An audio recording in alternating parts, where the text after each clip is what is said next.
Hello and welcome. मैं हूं राहुल, आप सभी का एक बार फिर से स्वागत करता हूं अपने इस यूट्यूब चैनल पे, जहां हम लोग सीख रहे हैं पाइथन प्रोग्रामिंग, वो भी बेसिक लेवल से लेकर एडवांस लेवल तक। और यहाँ पे हम लोग जो बात करने वाले हैं आज, वो फंडामेंटल्स ऑफ पाइथन की बात करेंगे।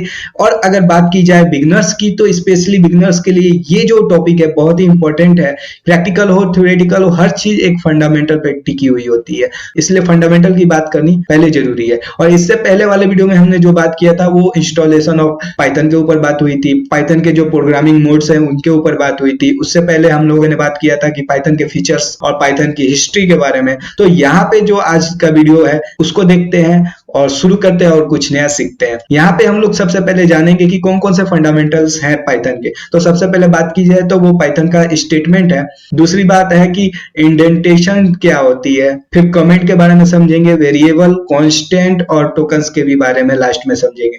यहाँ पे दोस्तों बात की जाए अगर स्टेटमेंट की, जब पाइथन प्रोग्रामिंग किया जाता है तो हर एक लाइन को स्टेटमेंट बोलते हैं, चाहे वो लाइन एग्जीक्यूटेबल हो और चाहे अनएग्जीक्यूटेबल हो। बात की जाए अगर कमेंट लाइन की, तो वो भी कमेंट लाइन भी कमेंट स्टेटमेंट है। कुछ स्टेटमेंट होती है असाइनमेंट स्टेटमेंट, जहां पे जैसे a इज इक्वल टू 5, वहां पे 5 जो है a को असाइन किया गया, तो ये एक असाइनमेंट स्टेटमेंट है। यहाँ पे अगर बात की जाए एक्सप्रेशन स्टेटमेंट भी होती है, control statement like if else, यहाँ पे फॉर लूप, ये सब कंट्रोल स्टेटमेंट के अंतर्गत आती है, जहां पे स्टेटमेंट को कंट्रोल किया जाता है।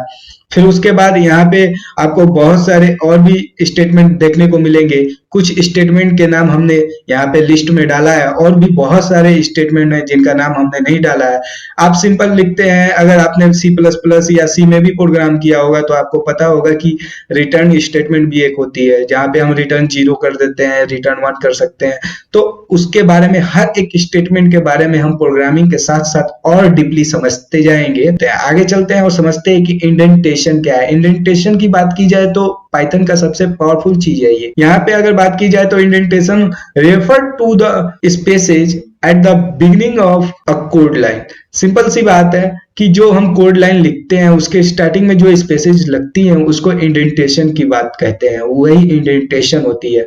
इसको हम देखते हैं प्रैक्टिकली। सेल को ओपन करते हैं और यहाँ पे बात करेंगे इंडेंटेशन की। तो इंडेंटेशन की बात करें तो यहाँ पे सिंपल एक कोड हम लिखते हैं, प्रिंट कुछ भी, यहाँ पे एक स्ट्रिंग को प्रिंट कराना है और ये एज इट इज आ गया यहाँ पे आउटपुट। ठीक है, यहाँ पे जैसे ही ये स्टेटमेंट हमने प्रिंट स्टेटमेंट लिखा, इसके ठीक पहले जो स्पेसेज लगे, यहाँ पे तो हमने कोई स्पेसेज नहीं दिया है क्योंकि ये फर्स्ट मेन स्टेटमेंट है, इसलिए इसमें स्पेसेज की आवश्यकता नहीं थी, इसलिए हमने स्पेसेज नहीं दिया है।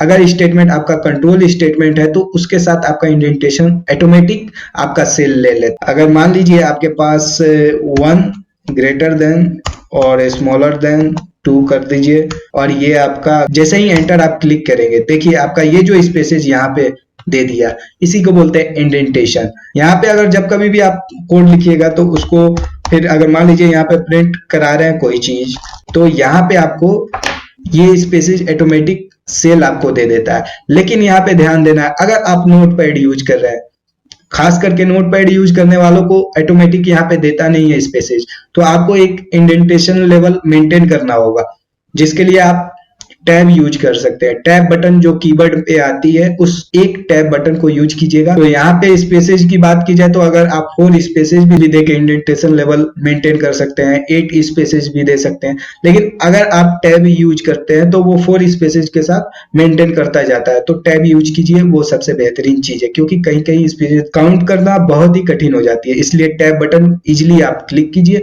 वहां पे इंडेंटेशन लेवल को मेंटेन कीजिए। अब यहाँ पे आगे देखते हैं कि where in other programming language the indentation is in code is for readability only। अगर हम बात करें C++ की, अगर आपको C++ याद हो तो आप थोड़ा सा C++ में आइए और देखिए यहाँ पे अगर हम बात करें, कोई भी कोड लिखते हैं, जैसे अभी यहाँ पे हम कोड लिख रहे हैं, if a बी से बड़ा है, तो यहाँ पे हम लोग क्या करते थे, कर्ली ब्रैकेट देते थे और साथ ही हम लोग क्या करते थे, कुछ स्पेसेज यहाँ पे दे देते थे और फिर कुछ वहां पे कोड उसका लिखते थे, लाइक प्रिंट एफ, सी आउट, जो भी था। तो वो एक रीडेबिलिटी के लिए इसको यूज करते थे स्पेसेज। हालांकि इसका कोई भी कंपाइलर के ऊपर इसका कोई असर था नहीं। लेकिन अगर पाइथन की बात की जाए तो पाइथन में इफ या किसी भी फॉर लूप को या वाइल लूप को, किसी भी लूप को यूज कर रहे हैं, तो वहां पे आपको इंडेंटेशन लेवल को मेंटेन करना पड़ेगा। Python will give you an error if you skip the indentation. जैसे ही अगर आप इंडेंटेशन लेवल मेंटेन नहीं किए, आपको तुरंत एरर आ जाएगा, इंडेंटेशन लेवल एरर। एरर को पढ़ना भी शुरू कीजिए, जिससे आपको प्रोग्रामिंग में काफी कुछ समझने और सीखने को मिलेगा। आगे चलते हैं, अगला टॉपिक हमारा है कमेंट।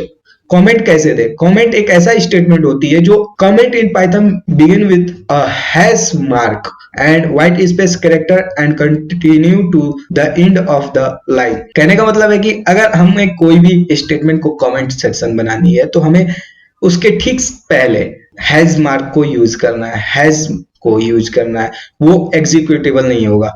और फिर दूसरी बात, अगर हमें मल्टीपल लाइन को कमेंट बनानी है, तो वहां पे हम ट्रिपल डबल कोट को स्टार्टिंग में भी रखेंगे और ट्रिपल डबल कोट को एंड में भी रखेंगे। इससे हमारा पूरा का पूरा जो मल्टीपल लाइन है वो आपका कमेंट सेक्शन में बन जाएगा, और ये जो होगा ना तो ये आउटपुट में शो होगा और ना ही कंपाइलर इसको कुछ समझ पाएगा, वो टोटली इसको इग्नोर कर देगा। ये केवल और केवल प्रोग्रामर के रीडेबिलिटी के लिए बनाई जाती है। यहाँ पे देखते हैं अगला जो हमारा टॉपिक है वो है वेरिएबल।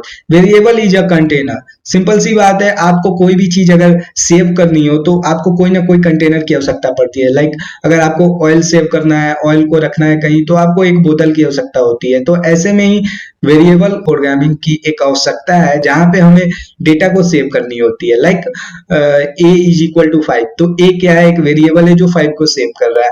तो इस सब चीजों को हम डीपली आगे देखेंगे। यहाँ पे बात की जाए कांस्टेंट की, तो constant is a type of variable that hold value which can not be change. अगर वेरिएबल की बात की जाए तो वहां पे आप वैल्यू जब भी चाहे आप चेंज कर सकते हैं, पर कांस्टेंट की वैल्यू आप चेंज नहीं कर सकते। लेकिन in reality we rarely use constant in Python. Python में बहुत ही कम इस कांस्टेंट को यूज किया जाता है, तो देखा जाए तो इसकी बहुत ही कम यूज है, पर इसके लिए भी हम सेपरेट वीडियो में देखेंगे इन डेप्थ। और सबसे लास्ट और सबसे इंपॉर्टेंट फंडामेंटल जो बात की जाए पाइथन की, वो है टोकन्स। टोकन्स के बिना आप कुछ कर ही नहीं सकते। लाइक अल्फाबेट ऑफ किसी भी language, tokens is the smallest element of a program that is meaningful to the compiler. Tokens क्या है? एक स्मॉलेस्ट एलिमेंट है जिससे आप प्रोग्राम को, पूरा का पूरा प्रोग्राम को बिल्ड करते हैं और कंपाइलर जिसको समझ पाता है। तो ये जो आपके टोकन्स है, अलग अलग बुक में अलग अलग आपको टोकन्स के नाम देखने को मिलेंगे।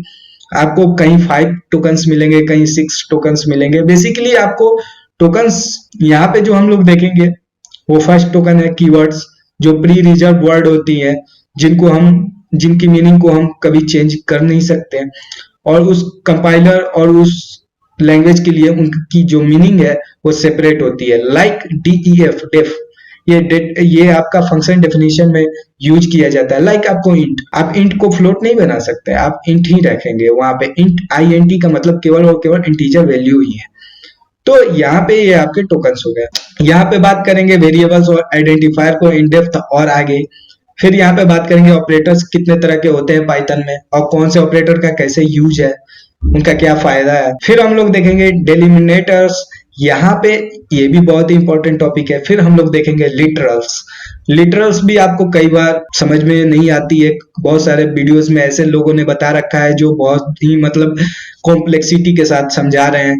हम यहाँ पे आपको इजी वे में समझाएंगे लिटरल्स को। तो प्लीज अगर आपको लग रहा है कि ये वीडियो इंफॉर्मेटिव था तो लाइक कीजिए, और आज के वीडियो के लिए बस इतना ही, और हमें आज्ञा दीजिए अगले वीडियो के लिए।